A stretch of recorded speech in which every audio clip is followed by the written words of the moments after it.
When you set a boundary and you maintain a boundary, it creates the opportunity for somebody to push back, and then you have to reinforce the boundary. That's why boundaries are so hard. If you go to someone, you say, I got to be out of here at noon. They say, no stress. Love that for you. Awesome. Then 11:57 comes up and you're like, hey, Alan, I love you, dude. Got to hop. As I mentioned earlier, I got something at noon. No, we haven't even eaten yet. You got to eat. Then, depending on the person, they dig the guilt hooks in deeper and you got to reset it. My question for everybody is, are you setting boundaries that are too high that you're just going to be alone? Or are you setting boundaries that are too low and yeah, you're not alone, but you're kind of alone inside because you are letting yourself down all the time and or you're letting people mistreat you? Next Level Nation, welcome back to another episode of Next Level University, where we help you level up your life, your love, your health, and your wealth. Today, for episode number 1932, why boundaries make dating harder. I was shout out to Sandra. Sandra is an OG listener, definitely from the hyperconscious days. That I'm certain of. I don't know how long she's been in the community and how long she's been listening, but she is an OG listener, and I saw she posted something on her story today, so I shot her a message and said, hey, long time no talk. What's going on? How you living? So OG, in fact, that she was one of our most listened on SoundCloud. That was the very first platform we ever used way back. SoundCloud, I don't even think exists anymore. I think it still exists. It's just not, I don't think it's doing well. Yeah, I doubt it. I don't think it's doing well. But I messaged her and just said, hey, long time no talk. What's going on? And she said, well, a lot of changes. This happened. I started dating again and all this stuff. And I said, how's the dating going? I'm curious. What's new with that? How's that going? And she said, yeah, it's definitely kind of a shit show. The dating scene it's not great where I am in the world. And I said, interesting. And she said, the hard thing is I've worked really diligently on my boundaries. I've worked really diligently on my self-worth, saying no. And she said that's probably the reason why all the dates I have, she said I had a date last night, and the date started at 7, and I was home in bed by 10. And I said, isn't it weird how when you set boundaries, it actually makes things harder? Because what you're essentially doing, and again, harder contextually, what you're essentially doing is you are eliminating the opportunity to have regrets, kind of in a way, based on the regrets that you've had in the past. But you're also kind of eliminating a lot of the nonsensical fun that you'd also be able to have. When you're dating and you know exactly what you want, and you know what your boundaries are, you know what your core values are, you know what your core beliefs, you know all that stuff, you're going to have a lot of duds. Where if you don't have those things designed, you might have an opportunity to have meaningless connection with people. And I think the stronger your boundaries get and the more specific your boundaries get, probably the less likelihood of that happening. So I think it actually does make dating harder in terms of feeling like you're making progress. But when you do actually make progress and you find someone that's really aligned and worth dating, I think then it's worth it. But in the meantime, it kind of sucks. And again, before I kick it to Alan, I haven't dated in 5 years. Right? It's coming up in 6 years. So obviously, I've been out of the dating game a while, but it makes sense. I think one of the things that I was really struggling with when I was dating was I was very clear on what I wanted. And it seemed like every time I'd meet someone, I'd have my hopes up, and then by the time, whatever it is, second date, third date, whatever, it's like, this isn't going to work. This isn't what I thought it was. And I was beyond the place where I just wanted to have meaningful sex with people. I just didn't want that. Meaningless. So, what did I say? Meaningful? Meaningful. I do want to have meaningful sex with I was beyond the point where I wanted to have meaningful sex with Hopefully, people. I won't be beyond the point of meaningful until I'm 90. But yeah, I was beyond the point of wanting meaningless sex with people. Yep. Yeah. That's an important place to get to. Meaningful? Meaningless. Meaningless. Yeah. Being done with that. I remember late 20s, super alone, and I decided I am never going to make my intimate choices again based on physical, sexual attraction. I'm going to make it based on mental, emotional, and spiritual connection. And that was when I met Emilia, which is really cool. But I remember, I've never told this story, I don't think. Ooh, I am excited. Get your popcorn ready. You might have heard the story. I don't think I've told it on the podcast.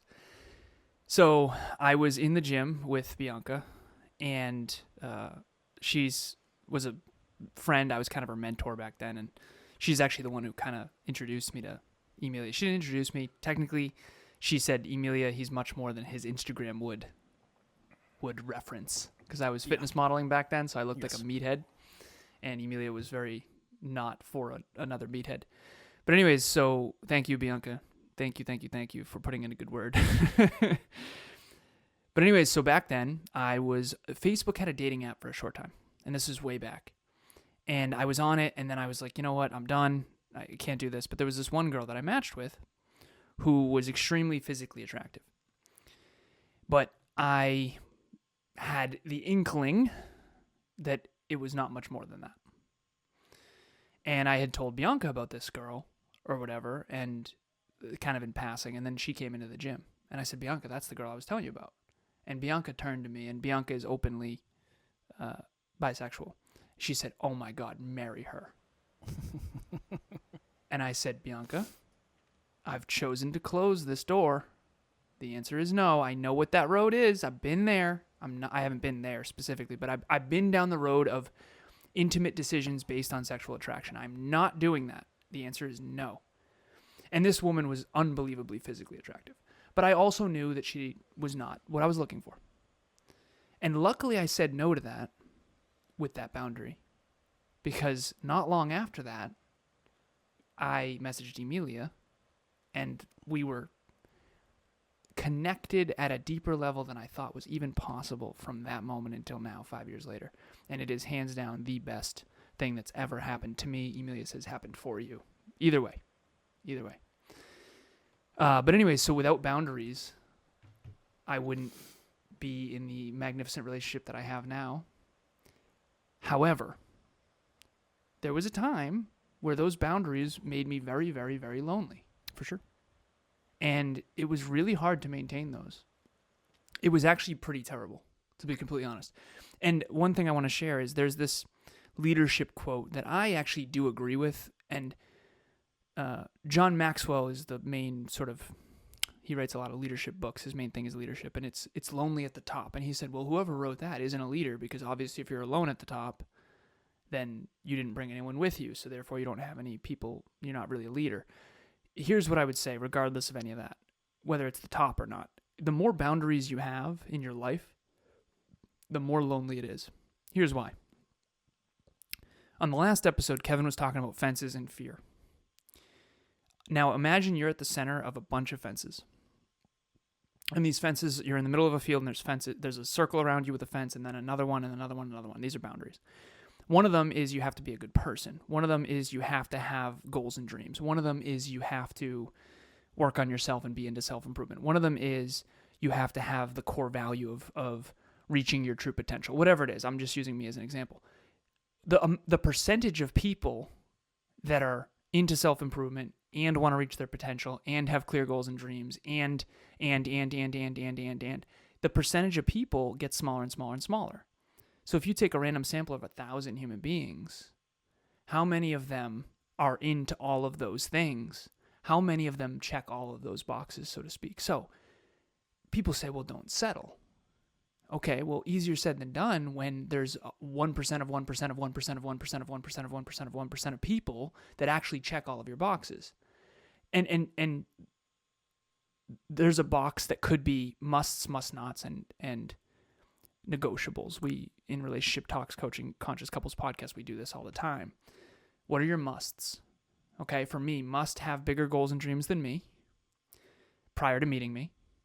Must be boom, boom, boom. Okay? Must not smoke cigarettes. Boom, boom, boom. Couple more. Must be monogamous. All that stuff. Okay, negotiables? Okay, she may or may not. Here's a must. Fitness. Must be obsessed with fitness. Must. Negotiable. Must run.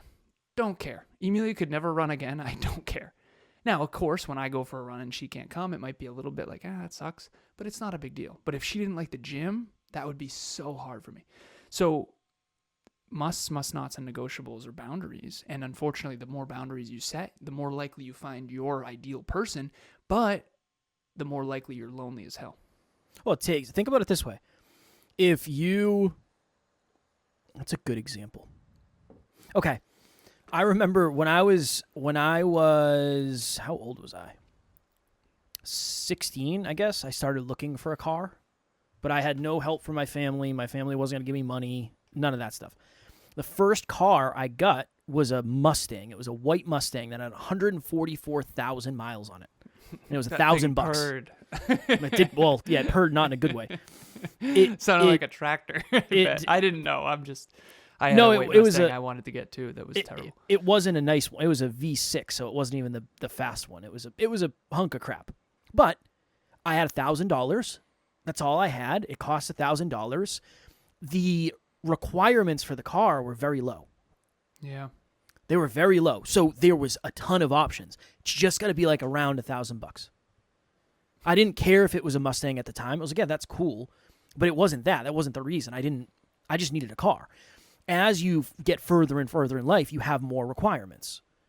Now, I'm not saying you need to go buy an expensive car, but if you have kids, well, it can't have 2 seats. Mm-hmm. It has to have more than 2 seats. Okay. Kevin's Beamer's out of the question. No, my Beamer has 4 seats. Oh. Yeah, my car has 4 seats. Not 4 seats that can fit me. No, I don't know if there's a single seat that could fit you. It's not made for large humans for sure. I fit nicely because I'm wee. But okay. I'm glad you like it. I kind of hate the Beamer, dude. I do. I love it. It's too small. It's tiny. It's the best. I like little cars. I've always liked little cars. Fair. The Mustangs I had were wildly 2 doors. Impractical. They are wildly. The next car I get will have 4 doors for sure. Nice. But why? Because the requirements are changing. That's the reason why. If I was single, I would get a very fast car that only had 2 seats. Don't care. I don't care that it's wildly impractical. I don't need it for anything else. Mm-hmm. I'm not going to really need it to move anything. It's not that big of a deal. But Taryn, we have the cats. Their cat crate's pretty big. You know, I got to make sure I got room for my boys. You got to be able to take them to the vet. Then, like, Matt's a good example. So they don't scrape up the leather? No, you can't. You got to put them in a crate. They'd lose their mind. We're free. They can't freestyle in the car. My goodness. I wish we could train them to do that, but it's a little too late. Matt is a real estate investor, and he owns properties. He needs a pickup truck. Mm-hmm. And he was asking me, he's like, you ever going to get a pickup truck, man? No, never. Why? For what reason would I ever get a pickup truck? I don't like them. I like cars, and what am I going to do? Like just sit in the back of it for fun occasionally and have a beer in my driveway? It's like, this is what it's all about. There's no requirement.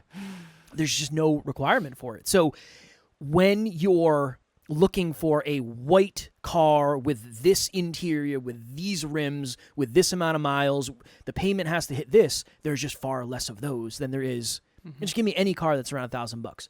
There's a bunch of those. So by definition, yeah, it increases the likelihood that you will be alone longer while you wait. The idea is hopefully the payoff will be worth it. And it's a really good way. Maybe that's not the frame. It's a good test of boundaries in motion and boundaries against resistance. Because if you are on dating apps, hypothetically, and you're getting messages, maybe the person has one thing that you value a ton. Maybe they're really good looking or whatever it is. And then you think to yourself, well, it wouldn't be that. I mean, I could probably make that work. You know, I could probably. You've been there, speaking from experience. Of course I've been there. I could probably make that work. But it's a really good exercise of boundaries in practice and in reality. And then maybe you get pushed back against the boundary, and then you have to test your boundary there. I think it's unfortunate the way it's set up. I think the clearer you get on what you want and what you don't want, the harder it kind of gets, but also the more worth it gets. Yeah, and the easier it is to make decisions. For sure. That's one thing that I would say for you and I over the last 8 years, clarity is high. I said this to one of my clients recently. He's 25 years old. I said, we went through goals for Q1 of 2025. We went through metrics, habits, priorities, most important skill for 2025, dialed in, blah, blah, blah. I said, dude, you have more clarity on your career and your life and your direction than 99.9% of 25-year-olds. Mm. You have more clarity than I did at 25, for sure. I didn't get clarity till after 26. I had some, but not to this level, right? I said, here's the thing. Clarity is great.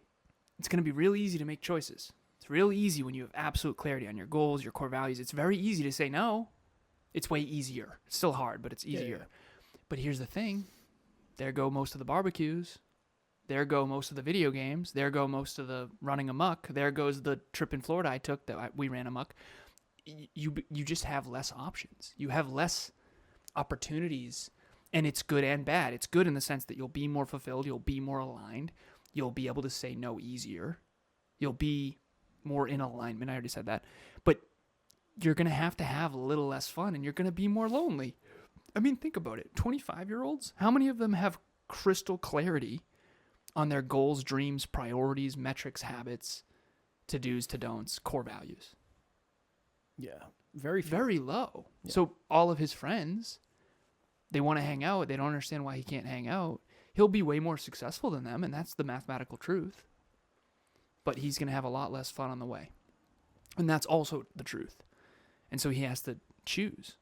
I had a lot of fun in my early 20s, but it was wildly unproductive. And I do regret some of that, to be completely honest.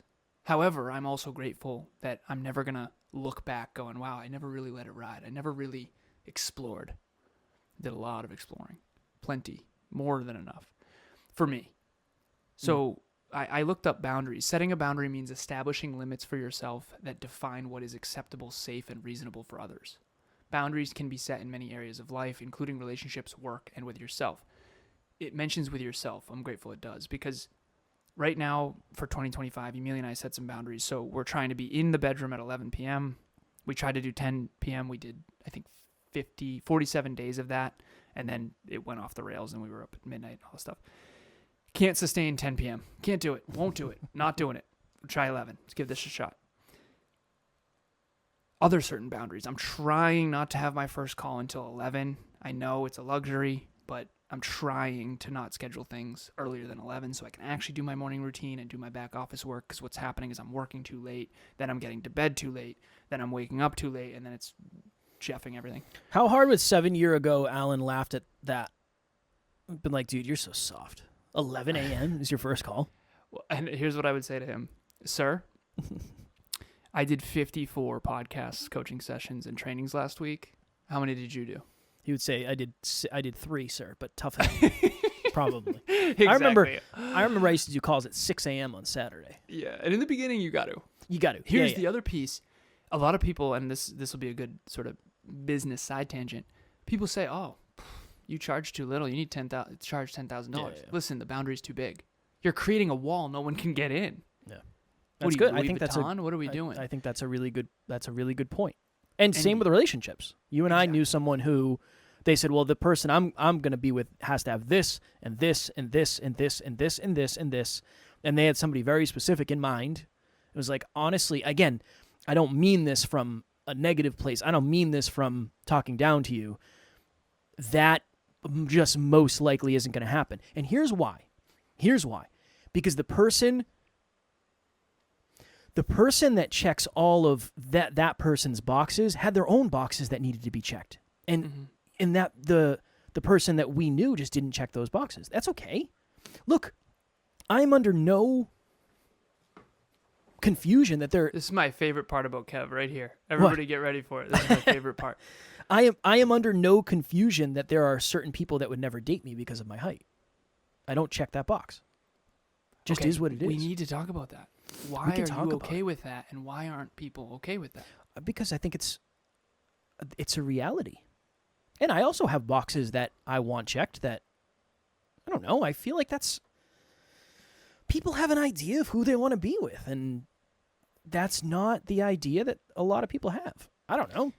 Emilia literally said to me, she said, I love it when you are not dieting because you're bigger, and I like being with a bigger man. She says, when you're dieting, you always seem more scarce to me and skinny mini. I like when you're big, thick. It's awesome. I love eating, so this is going to work out great. But some women want to be with a bigger man. Yep. Tall, big, large. That Kevin isn't under the delusion of thinking he deserves someone more than he does. Like, we all have a certain value. I know this isn't the point of this episode, but you're either on one end of the spectrum or the other. You either have too little boundaries and you let everyone walk all over you, and that tends to be our audience, myself and Kevin included. For sure. Or you have all these boxes that need to be checked where it's like, listen, to that person that you're referring to, I tried to share this with her too, as kind as I could. I said, you're probably going to be alone forever. Yeah. And I don't want to see you suffer. Why are you going to be alone forever? Here's why. Your standards are way beyond what you are personally living. Your standards for somebody else can't be higher than your standards for yourself. Exactly. That's a very, very challenging place to live, unfortunately. That's all. How did you... I think, if anything, you were probably on the other end. Which one? Remember when you were can you tell the story about the nurse and how... Yes. Also, I want to make it very clear. I have a gorgeous wife, so I'm not saying like there's people out. I'm not saying I'm mad about that. And my wife is tall. She's taller than me, not by a ton, but maybe like a half an inch or an inch. Well, one of her boxes wasn't that she needed to be with a guy who's super tall. Right. Right. Yeah. And if it was, that wouldn't have worked. I can lift her up when she needs to get stuff from the high shelves. I can lift her up. Just put her on my shoulders. Yeah, exactly. That's why I go to the gym. Back in the day, I used to work at a hospital. I was what was I considered? I was considered a project person. That was what I was considered. We were supposed to do like stripping and waxing of the floors. Honestly, pretty sweet gig. That was pretty cool. There were times where we would go off to like just a completely closed off area of the hospital, nobody else around. And we would just work in these rooms where we could listen to music. It was awesome. It was really, that part was cool. But one of the things that came with that was housekeeping. That part sucked. So cleaning bathrooms, cleaning floors. If you've ever been at a hospital and they give you a shot and they drop the needle into the needle box, we were responsible for cleaning those out. You take the needles out to this giant trailer that's just filled with needle boxes. Pretty wild, all things considered, looking back. But I worked with this kid named Adam. Cool kid. And Adam... Shout out to Adam. So sit with me when I explain this because it's going to sound negative. I don't mean it negatively. So Adam was gay. And Adam, when I told him my favorite movie was Titanic, he's like, dude, that's the gayest thing I've ever heard. It's like, that's, what do you mean, man? What do you mean? So him and I had a really... He's allowed to say that, I guess. He's allowed to say that. Yeah. Him and I had a really good relationship. He was just a cool dude. A cool dude. Adam was funny. Adam was good people. I miss Adam. Adam was good people. But there was this nurse that was on the first floor. So the hospital had 4 floors. She worked on the first floor down one of the wings. And I would see her when I went down there to empty stuff out, and I knew who she was. And Adam came to me one day. He's like, dude, you know that nurse on 1? It's Gannett. Gannett was the name of the wing. And you pretended you didn't know. Like, no, I was like, yeah. yeah, of course I do. Of course I do. He's like, yeah, she wants to go on a date with you. And I was like, no way, man. Not a chance. She's a nurse. Like, she's a very successful nurse. She's been there for a while. Like, she has her shit together. And the reason why is because she was you think that you don't check her boundaries. Well, she was also 5'11" or something. She was really tall. Oh yeah. And I was like, what do you mean, man? Like, she's beautiful. She could have why me? Why me? And he's like, dude, I'm telling you. Who are thinking about self-worth, this is someone who's under. Yeah. Under in self-worth. Because you were jacked, man. I was in good shape. Yeah, I was jacked. But think of it. I felt really bad about myself because of my job. Mm-hmm. I'm like, if we're talking about the classes here at the hospital, she's way higher than I am. Some Romeo and Juliet shit here going on. And he said, dude, she wants some Titanic shit. Yeah, I felt like Jack. Not a chance she wants to go on a date with me. He's like, dude, she does. I'm telling you. Go down there. Go talk to her. I might have even gotten her number from him. I don't know. I don't remember how it happened. But I ended up spending, I hung out with her a couple times, and it didn't end up working out. But there was, in my mind, there was no way. Honestly, I wasn't. What's the real reason? I wasn't good at reading signs. Yeah, I wasn't good at reading signs. Whenever we reminisce about our dating days, it's always so embarrassing. We didn't know what the hell we were doing. You know how some people assume that every person wants them? It was the opposite for me. I assumed nobody wanted me. Yeah. So even when I would hang out with somebody, it would be like, I just waited too long to make a move. That was it. And then they ended up marrying the next person they dated. That has happened to me so many times. I used to literally say I was Good Luck Chuck. There's a movie called Good Luck Chuck with Dane Cook. Almost first serious relationship I ever had, married the next person. I had a situationship after that. They married the next person. You get them into alignment. I think I get them into alignment. Yeah, I think I get them into alignment. And it's not because I was terrible. Marry someone else. It's not because it's like, oh, I've seen that end of it. I got to make sure the next guy's not. Like, it's not that. I don't think I was ever terrible to anybody, but no, I seriously doubt it. But that was it. I had low self-worth, and low self-worth manifested in that way, where I assumed that, yeah, you might want to hang out, but it must be for something. Like you just want to be friends or something. So bringing this back to boundaries, people with low self-worth have no boundaries. They have lower boundaries than what would behoove them, benefit them, serve them. People with inflated self-worth have boundaries that are way bigger than what is warranted. You ever go to, I don't know, what's a good example of this? We went to a place called the Chateau. This place, we spent $450 on this hotel room. This is last winter. This place was terrible. It was terrible. We call it the Chateau. It's up in New Hampshire. Quite a great review for it. Well, here's the deal, right? You're charging more than what it's worth. I'm never going back. And I think some people are setting this high boundary, these high bars, and then you meet them and you realize, like, oh, so you're really portraying, you were fronting a lot. That's unfortunate. When I get behind the scenes, you're actually really not what you portray. And then there's other people where it's, holy crap, you're like amazing. This is unreal. You really should, have higher standards for yourself or for the people you spend time with. And I think that that's all self-worth related. It's how do you, just because you and I didn't have dads, maybe we had this low self-worth because my stepdad didn't value me and your dad obviously didn't enough to stick around, right? Mm-hmm. That's fair. Mm-hmm. So that messes with us internally. So our thermostat inside is off. Next Level Nation, what is happening? If you've thought to yourself, I want to try coaching, but you don't really know where to start, group coaching would be a wonderful place for you. That's really why we created it in the first place. We start a new round every 90 days. So if you're hearing this, go to the website, nextleveluniverse.com, and we have the landing page where you can actually hold your spot right now. Even if there's a group going on right now, you can still lock your spot for the next one. The biggest thing that we've seen is as we get closer and closer to the date, unfortunately, some people end up missing. The group fills up and they can't do it, and then they end up regretting that. So please head over to the website. The link will be in the show notes, and we would love to see you there. I was prepubescent, didn't hit puberty till my 30s. Kev, short. So we just have low self-worth. Because when you're a prepubescent dude, I mean, girls just next you. Everyone becomes men and you're just still this little kid. Oh, it's the worst. And you just have this low self-worth. But then that flips eventually. Now I'm 36. I look like, way different than I did when I was younger.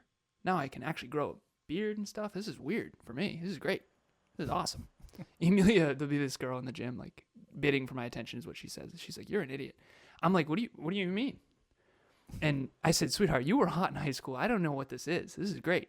Like, and again, I don't care if people, but the point is like, she thinks I'm an idiot in that regard. But the point that I'm making of this is that your self-worth is not accurate to the current. Like, how do I make this land? I could care less if anyone ever again checks me out. I'm madly in love. I intend on marrying Emilia. Like, I don't want that to come off wrong. My point is that my set point for my own attractiveness to women is so much lower than what it actually is now. Mm. And you have to update that inside. And some people, it's the opposite. It's they were hot in high school and then they've let things go downhill and vice versa. And again, value is contextual. We're using physical because that's something you can see. Yep. there's also the internal intelligence. There's all these internal things. And so my question for everybody is, are you setting boundaries that are too high that you're just going to be alone? Or are you setting boundaries that are too low and yeah, you're not alone, but you're kind of alone inside because you are letting yourself down all the time and or you're letting people mistreat you. And I've seen people in couples I coach where the guy often will have inflated self-worth. Not always, but often the guy will have inflated self-worth. And the female will have low self-worth. And usually what happens, not always, but again, statistically speaking, the majority of the time, is the woman will actually start gaining self-worth in our coaching and then start actually speaking up. And then the guy will either handle that well and grow, or he'll handle it poorly and show his true colors. And then they break up. And a lot of times in relationship talks coaching, Emilia and I, a lot of the times they grow together and they flourish. That's great. But there have been a few times where they've actually broken up quicker because they both started to see the true colors of the relationship once the person with lower self-worth actually had the courage to start saying, hey, can you not play video games for 3 hours a night while I'm handling the kids? Like, there's some guys out there that are just buttheads, straight up. And you can't tolerate that shit. However, you're not everyone's going to, marry, I don't know, what's a high value man? Brad Pitt. Not everyone's going to marry someone who looks like Brad Pitt. Yeah, I was going to say, I don't know if he's a high value man. He's a good looking dude. Yeah, good look.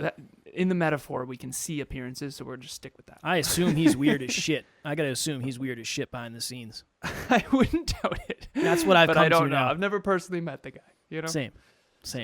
I had a reminder of this the other day. Oh my God, you want to talk about embarrassing? And again, this is how it compounds. Went on a couple dates with someone, and they were good.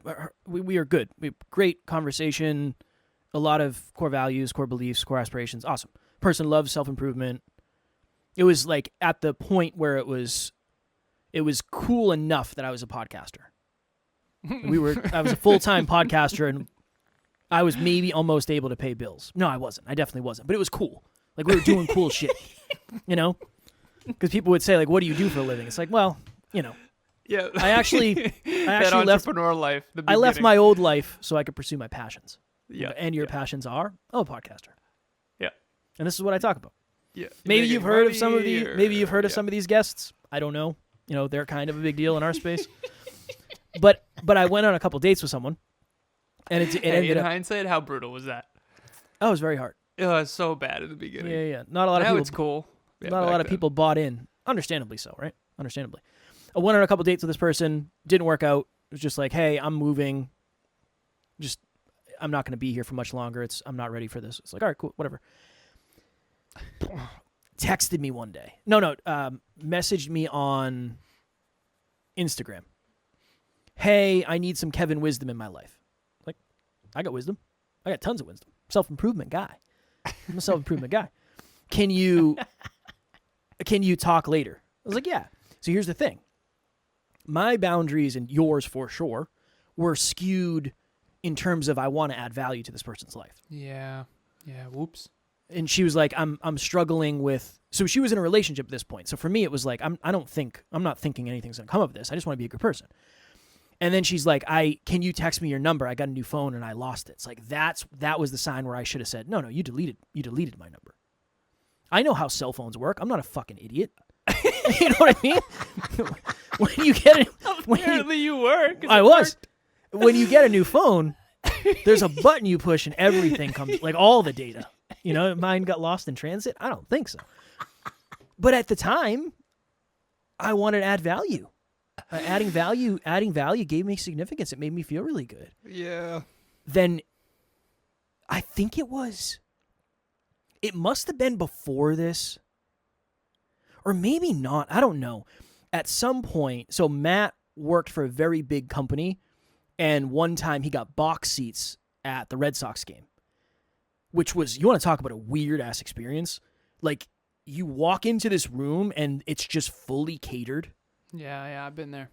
It was the best. We did the Celtics. Intel put it on. It's a trip. It's something special. It's like, all dude, food. Yeah. Are you guys hiring? Is your company hiring? I might try to slide in there and get this gig. It was wild.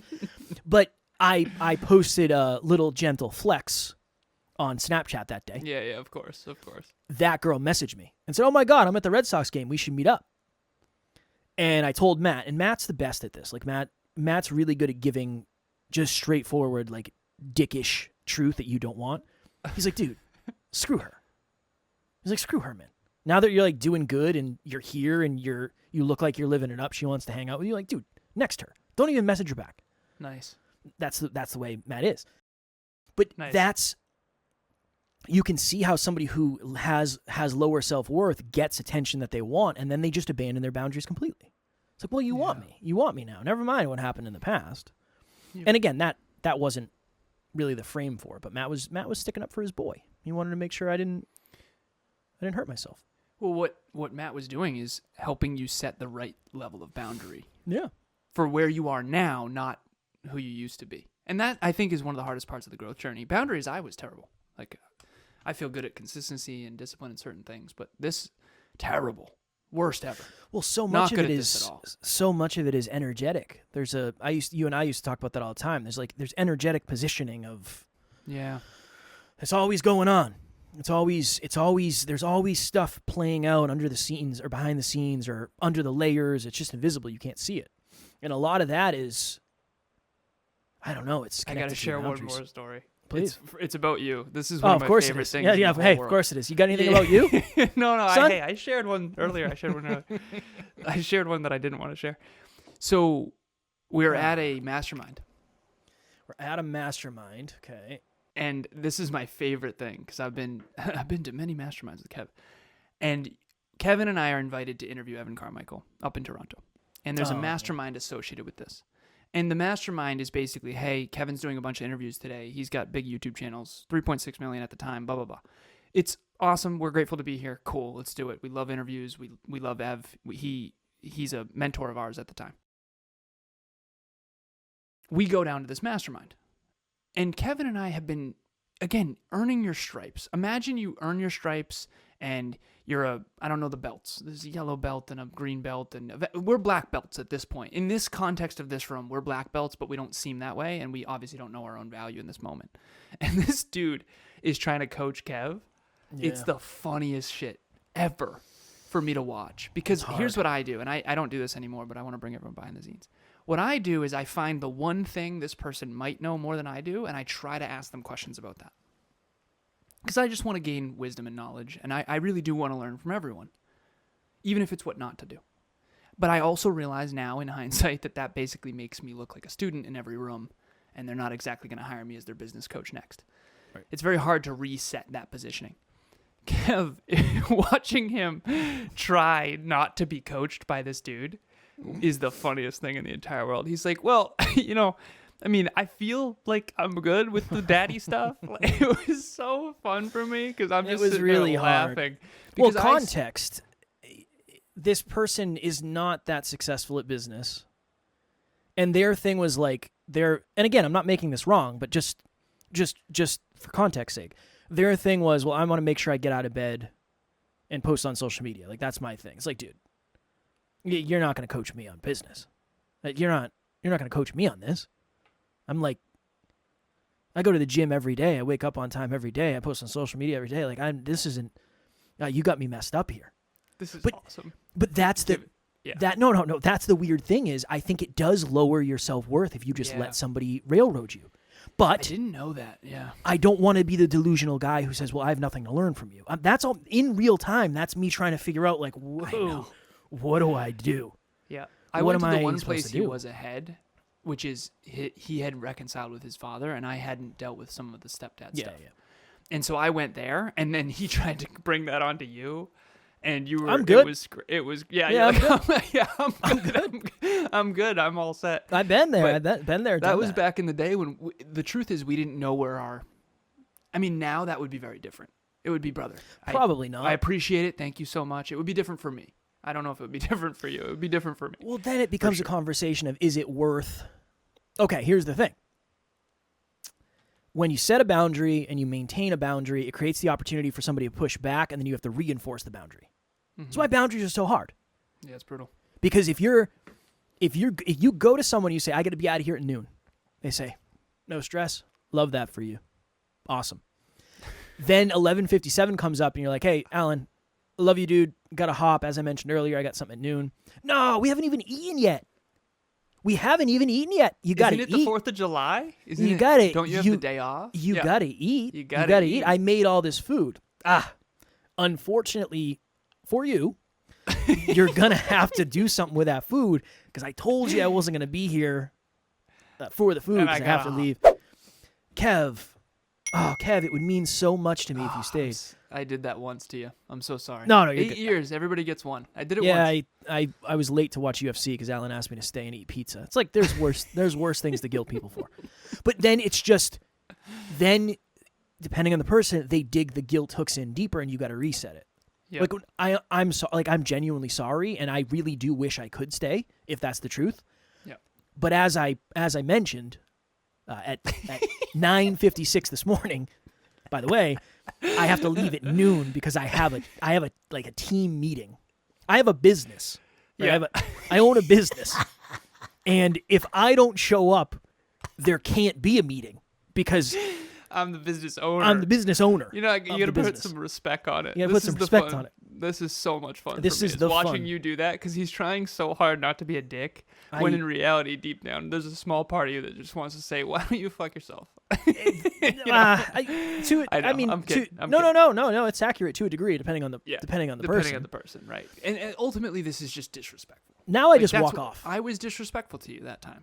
That's what was. I don't consider it that way. I would say it was a small amount, but it was still there. But I very easily could have pulled you aside and been like, dude, yeah. I'm going to watch UFC. You got yourself into this mess. Find a way to get yourself out. You're grown ass. You should have said. That's what you should have said. But at the time, it was like the boundary was not worth potentially creating negativity between you and I. It's like, dude, I'm just going home to watch UFC. It's not the end of the world. UFC is going to be there when I get home. I'm just stubborn. And when I set my mind about something, I want to do it. Yeah. I'm very stubborn when it comes. Like if to a detriment. How do you know that doesn't keep your self-worth though? When you set a boundary and you keep the boundary, that keeps your self-worth. I'm good at that with self-belief. I'm not good at that with self-worth at all. I am now. I think I've gotten better. I just know it's not sustainable. Yeah. If you and I build a relationship on the fact that anytime you push back on my boundaries, I drop them, that relationship is just not going to work anyway. Dude, I think you've always been better at that than you think. I was so bad at that, man. And this will be the last thing. I know we got to jump. So state-proof self-assign is how you build self-belief. I was always good at, okay, I said I'm going to go to the gym. I'm going to go to the gym. But when it came to leaving the gym at a certain time, I didn't have any of that going on. When it came to social settings, I was such a coward in hindsight. When it came to following through on the promises I make to myself, when it came to self-discipline behind the scenes toward my goals and dreams, I feel like I did a good job, except for in social settings. And I'm convinced that self-worth is more social than it is practical. And the reason why is because usually self-worth is built on a shared value. So if everyone thinks this iPhone is worth $1,000, then that means it's worth $1,000 socially. If all of a sudden all the iPhones go away except for this one, now it's worth $50,000. So I think self-worth is usually more social, and I think self-belief is built behind the scenes, and they're sort of connected. So some people think my coaching is undervalued. Some people think it's overvalued. I have certain clients that are like, you need to raise your prices. And I'm sitting there going, well, do you really how want much? me to? Yeah, what do you how think? much? Yeah. What's and again, I number? don't, because I have the same price for everyone except for the people that are twice a week, in which case they get a discount. That's it. Because I want to be fair. That's important to me. That said, though, I think that you've always been pretty good at honoring social boundaries. And you could always tell when you were being disrespected. I don't think I could really tell. I couldn't tell with women. You've watched me be disrespected regularly, and I didn't even know. Even those high school kids at that speech, like there was, hey, how tall are you? 6'1". What are we? Did we just talk about growth? Well, it's it's like like shake my hand. No, really shake it. Shake my hand. No, really shake it. Really squeeze it. What and it's what are we doing here? You guys are at lunch. Exactly. You can go eat your chicken sandwich. So what are we doing? Well, I think you knew that I was being disrespected. I didn't know. Well, I didn't think they were trying to, I think it's different because I've kind of in the past been the guy that people would kind of test. Oh, you train martial arts? Huh? Oh. You go to the gym? Oh, you go to the gym? How much do you bench? Now, dude, you know how many times I've heard that? How much do you bench? I don't know. I don't max out because I don't want to blow my shit out. I don't know. I couldn't tell you. I've never asked you that once. I can do the 90 or 100-pound dumbbells. Whatever that is. You There's tell me how much nothing that is. that gives away that you're a newbie more than asking how much you bench. Yeah. Ask how much I squat, or ask how much I deadlift. Ask how much something else. Like bench press is not the mark. It's not a good mark. But I think I'm used to. That's something I got when I was younger, especially from men. So there was always like a subtle, energetic thing when it came to that. I got that too. I just didn't know. I didn't know that's what was happening. That's very clearly happening, especially with men. Again, I think men deal with this more than women, but I know women do too. It's men have, again, earmuffs for anyone with kids in the room. It's not a big deal. Dick measuring. Yeah. That metaphor of dick, like, I remember I worked at a golf course. Dude, this was atrocious. It was all that. It was just constant, like, who makes more money, that's why I don't like that sport. Again, if anyone out there golfs, like, it's nature, I get it. I'm not trying to, it's not all that, but this golf course that I worked at, I considered very toxic. It is. It's scary for me to say that on a public medium, but it was very toxic, especially for a prepubescent, naive young man who saw the best in people. I mean, dude, it was super toxic. And so anyways, to bring this all full circle, where are your boundaries? Where are your self-worth, and how are they connected? And how do you level set them to where they're is conducive or serves you in a way that serves you? Yeah. I'm going to add this really quick. I think, if anything, again, I don't know boundary setting. I feel like I'm pretty strong. I don't know if I've always been strong. I don't know. I think it's very similar where I've stated, I've proved, and I've self-assigned. Mm-hmm. I am going to go to this, but I'm going to leave at X time. Yep. That. And then I say that I'm going to do it. I prove to myself that I'm going to do it. And then when I leave, I say, I feel like I do feel shame because I know right now I'm getting judged by the people that I just set the boundary to, potentially. Not always, but potentially. And let me sit with that and see what it feels like. Like, what does it feel like? What do I feel? Would I do anything different? No. What's going to happen next time I see them? Are they going to respect me more or less? I don't know. If I've learned anything, depends on the group that you're with. But the person who has the strongest boundary and is the first one to leave opens the floodgates for everybody else who wants to leave too. I've noticed that. Do you think that self-respect is something you've always optimized for? I don't think I did unconsciously. Like, I don't think I realize in hindsight, a lot of my lack of boundaries hurt my self-respect. And I feel like people only respect you to the extent that you honor your own boundaries in a way. I think people respect you to the degree you respect yourself. Right. Unless they're I trying think to that build I you wanted up. to be liked. So you always were naturally liked. So maybe you didn't have as much of an aversion. Because for me, I wanted to be liked unconsciously. I wasn't consciously trying to be liked. But unconsciously, I think I wanted to be likable.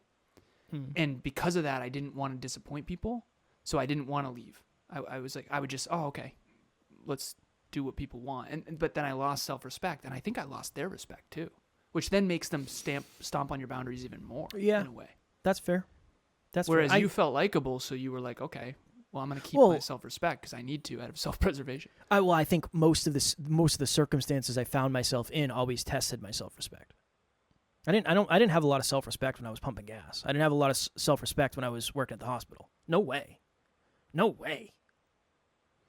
So I think in my mind, it's like, well, this is an opportunity for me to actually have some. I don't feel like circumstantially I have much. I think that's what it was. But when I was younger, I definitely didn't have this, especially with women. I remember I was supposed to hang out with a girl like in high school, and I would text her, and she'd like ghost me. I'd be like, yeah, no, I understand. Your phone got picked up by a seagull. What are the odds? Again? What are the odds? Yeah, okay. Again. Thursday at 3 p.m. works for me. I'll pencil you in. Yeah.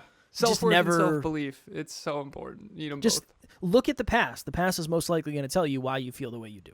That's what I would say. That would be my ending to this episode. Man. So if you can't tell, at NLU, we are trying something new. We're 49 minutes in. So Alan and I realize, I'm going to take you behind the scenes because we got a little extra time. Alan and I realize that we like longer episodes. It's very hard when there's like a 20-minute timer. And again, I'm not saying we're not going to do 20-minute episodes occasionally, but we're trying to make sure that we have more time to get into flow and have deeper conversations and tell better stories and genuinely add more value. But I enjoy it more and Alan enjoys it more. And when you enjoy something, it's more sustainable, right? I don't want to. Hopefully the listeners enjoy it more as well. That's the goal. Obviously, we're trying to do. We have an hour on the calendar for every episode in 2025, so we're going to try to stick with that. And again, we're going to try to honor. We're going to need some grace for sure. Yeah, for sure, 100%. But occasionally it's, hey man, I got to go in 5 minutes, and it's very rushed, and I talk way too fast when I'm rushed. Alan's a little intense when we are compressed. Definitely. So we're trying to do better on that. So I appreciate all the understanding in advance. And again, I think, I don't know, is it going to be harder to listen to an episode every day? Maybe. It might be a little bit harder because they're longer, but I think the episodes will be better. Agreed. So that's my thought. All right. If you never want to miss an opportunity to get to the next level and you're down to ride with Alan and Kevin and their weird stories about how they have been losers for most of their life, make sure you're subscribed to whatever platform you are watching or listening on. That way you never miss an episode when we drop it. Oh man. If you I was going to say, if you feel like a loser and you want to become not one, don't call us. No. So no, but seriously, if you do want to achieve your goals and dreams, reverse engineer the finish line, get clarity on priorities, metrics, habits, goals for 2025, please reach out.